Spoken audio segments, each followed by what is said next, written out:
Jessica adjusted her pearl necklace in the mirror, taking a deep breath. Tonight was supposed to be special, just a quiet dinner with Tom before the whirlwind of wedding preparations consumed them both. But then Emily had called. "Come on, Jess. One last get-together before you become all married and responsible. You owe me that much, right?" Emily had laughed on the phone, her voice dripping with playfulness. Jessica hesitated. She hadn't seen Emily much lately. Life had taken them in different directions. Jessica with her college degree and upcoming wedding, Emily still working at the local diner, never settling down. But they had history, and despite everything, Jessica still cared. "All right," she had finally agreed. "Tom and I will drop by for a little while." What Jessica didn't know was that Emily had other plans. That evening, Tom arrived at Emily's house right on time, carrying a bottle of wine, a small cake, and a bouquet of flowers. "Hey, Em," he greeted her with his usual friendly smile. "Where's Jess?" Emily feigned surprise. "Oh, she must be running late. You know how she is. Come in, make yourself comfortable." Tom stepped inside, setting the gifts on the small kitchen table. The house smelled of vanilla candles, though something about it felt off. Emily poured them each a glass of wine, flashing him a coy smile. "Might as well open this now. Jess should be here any minute." Tom shrugged, taking a sip. "She should be." Then, with an exaggerated gasp, Emily looked down at her blouse. "Oh shoot, I spilled some wine. Give me a sec. I'll be right back." Before Tom could react, she disappeared down the hallway, leaving him alone in the dimly lit room. He glanced at his phone. No messages from Jessica. Meanwhile, Emily stood in the bathroom staring at her reflection. She unbuttoned her blouse, letting it slip from her shoulders, then her jeans, then her bra. She tousled her hair, adding just a bit of smudged eyeliner for effect. It had to look effortless. Natural. Then came the knock at the door. Emily smiled. Jessica hummed along to the radio as she pulled up to Emily's house, feeling a twinge of nostalgia. They had spent so much of their childhood here, sleepovers, whispered secrets, dreams of the future. It felt good to reconnect. But as she approached the front door, it swung open, and there, standing completely naked in the doorway, was Emily. Jessica froze. For a split second, she thought she had walked into some surreal nightmare. Her stomach clenched as her eyes darted past Emily into the living room, where Tom sat, wide-eyed, frozen in disbelief. "Oh my God," Jessica breathed, stepping back. "What the hell is this?" Tom bolted up from the couch, knocking over his wine glass in the process. "Jess, wait, this isn't." But Jessica wasn't waiting. She shoved past Emily, storming into the living room. "What the hell is going on, Tom?" Tom ran a hand through his hair, looking completely at a loss. "I don't know. She went to change her shirt, and then you showed up, and..." Emily, still standing in the doorway, feigned innocence. "Jess, don't be dramatic. It's not what it looks like." "Not what it..." Jessica let out a bitter laugh. "You're standing butt naked in your own doorway while my fiancé is sitting here like a deer in headlights. What exactly is it supposed to look like, Emily?"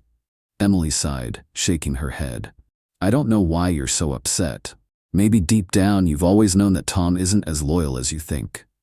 Jessica felt like she had been punched in the gut. "You're disgusting," she spat, before turning to Tom, her voice trembling. "And you... I can't even look at you right now." "Jess, please." "I didn't." But she was already gone, yanking the front door open and rushing outside. Tom chased after her, his voice desperate. "Jess, stop, please. You have to believe me. I had no idea what she was doing." Jessica whirled around, tears brimming in her eyes. "And yet somehow you ended up sitting in her house while she pranced around naked? How does that happen, Tom?" He opened his mouth to answer, but found none.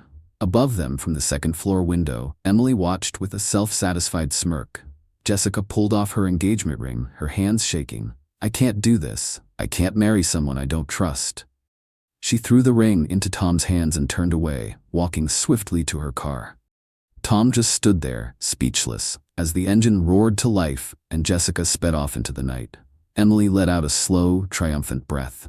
For the first time in years, she finally felt like she had won.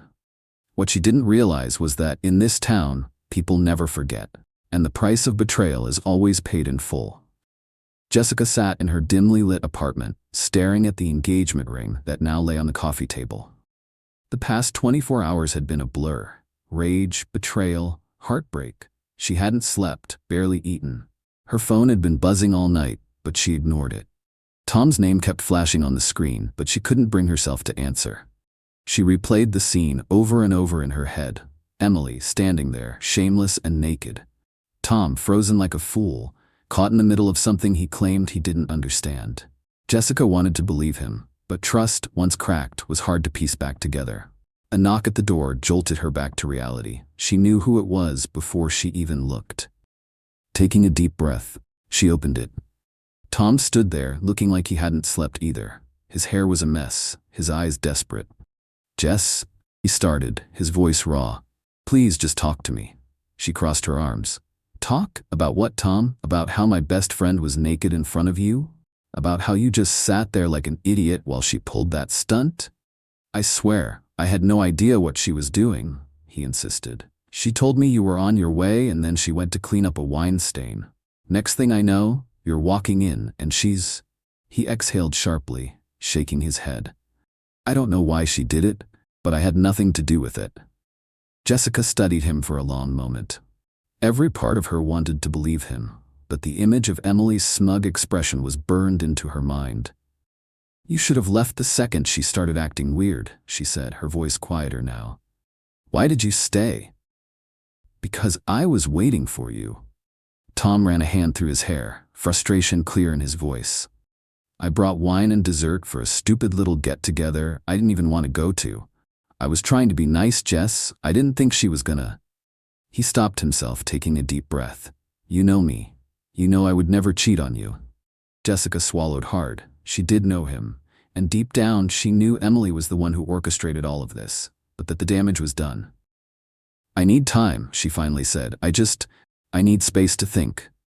Tom's shoulders sagged. He nodded. "All right, but please don't shut me out." She didn't respond. Instead, she closed the door softly, leaving him standing in the hallway. Meanwhile, across town, Emily was celebrating. She poured herself another glass of wine, lounging on her couch, scrolling through social media. It was only a matter of time before news of Jessica and Tom's breakup spread. Small towns thrived on gossip, and Emily was ready to let this story take flight. Her phone buzzed, a text from an unknown number. "You went too far."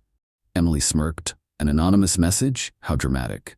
She typed back, "Don't be jealous, some of us know how to win." A second later, another text popped up.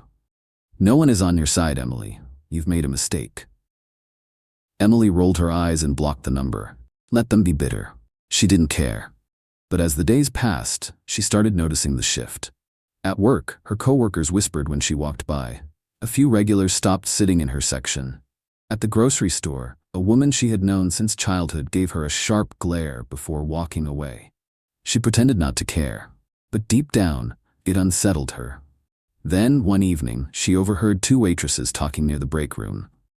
"Did you hear what she did to Jessica?" one of them whispered. "Yeah, it's disgusting. I don't know how she sleeps at night." Emily stepped into the room, arms crossed.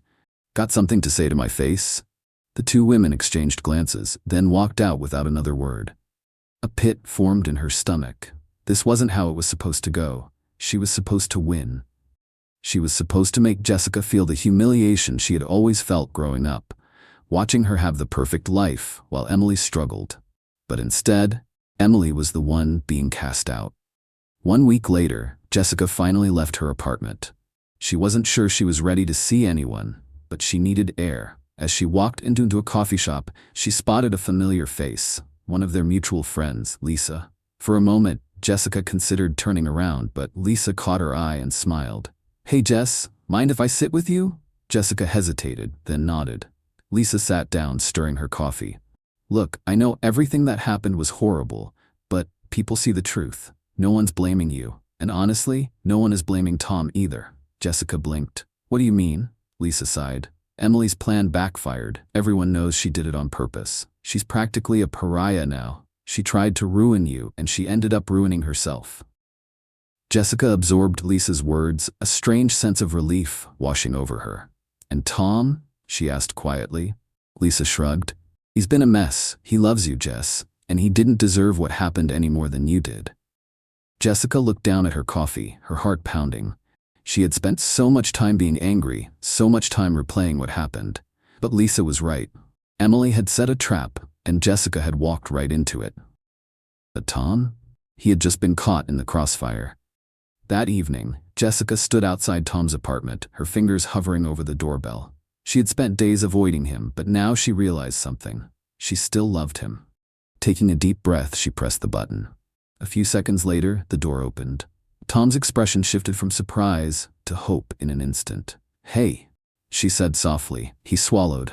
"Hey?" Jessica took a deep breath. "Can we talk?" Tom stepped aside, opening the door wider. And for the first time in days, Jessica felt like maybe, just maybe, things could be okay again. Emily tossed her suitcase onto the bed, her hands trembling with frustration. She had spent weeks pretending she didn't care about the way people looked at her, whispered behind her back, ignored her at work. But it was getting worse. The town had turned on her, and she was done pretending it didn't bother her. She had lost. Jessica and Tom were back together, and she was the villain. She gritted her teeth, throwing clothes into her bag. Fine. Let them have their perfect little lives. She didn't need this place. She was going to start over somewhere new, somewhere people didn't know her. Her phone buzzed. Another message from an unknown number. "Leaving already? Guess running away is all you're good at." Emily's jaw clenched. She blocked the number and tossed her phone onto the bed. Who cared what these idiots thought? She had spent her whole life being the underdog, the girl from the wrong side of town. She was used to people looking down on her, but this time it felt different. This time, there was no coming back from it. She zipped up her suitcase and took a final look around her tiny apartment. Tomorrow morning, she'd be gone, and good riddance. Across town, Jessica curled up on Tom's couch, resting her head against his shoulder. It still felt strange, being back here after everything, but at the same time, it felt right. "You sure about this?" Tom asked, his voice quiet. "I don't want you to feel like you have to forgive me," Jessica exhaled. "I know you didn't do anything wrong. It took me time to see that." He pressed a kiss to the top of her head. "I'd wait as long as you needed." She smiled. "I think I've made you wait long enough." For the first time in weeks, Jessica felt like she could breathe again. Emily had tried to destroy them, but in the end, all she had done was bring them closer together. And somewhere, alone in the night, Emily finally realized what she had really lost.